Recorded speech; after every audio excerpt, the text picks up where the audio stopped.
Moi! Me ollaan Porvoon Puu. Mun nimi on Rasmus. Och jag heter Alex. Och här kommer lite fakta om oss. Mä oon työntekijä. Mä teen Porvoon Puulle mainosta ja teen myöskin kaikki työt Suomenkylän puolella.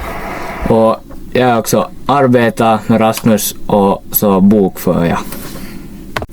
Me Porvoon Puulla ollaan tosi monipuolisia. Me tehdään autonpesuja, renkaiden vaihtoja ja sitten puutarhapuolella tehdään nurmikon leikkuuta, lumitöitä ja sitten vähän kaikennäköistä muuta puutarhahommaa.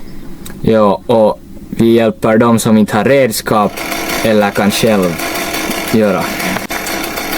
Me erotutaan muista yrityksillä olemalla monipuolisempia. Me ollaan halvempia, nopeampia ja tehdään asiat paremmin. Vad har vi åstadkommit? Vi har åstadkommit att vi får 2-3 kunder per vecka. Me ollaan päästy mukaan nuori yrittäjyyskilpailun finaaliin. Och alla kunder har varit jättenöjda efter de har varit hos oss. Meidän tulevaisuuden suunnitelmat on laajentaa sekä yritystä että meidän osaamista. Och ett av vårt mål är också att vinna finalen. Lähiaikoina me ollaan myöskin laajennettu meidän osaamista autopuolella laittamalla keräämisiä pinnotteita ja ruostekorjauksilla. Och tack för att ni har lyssnat och sett på videon. Kiitos, että kuuntelitte ja katsoitte videon.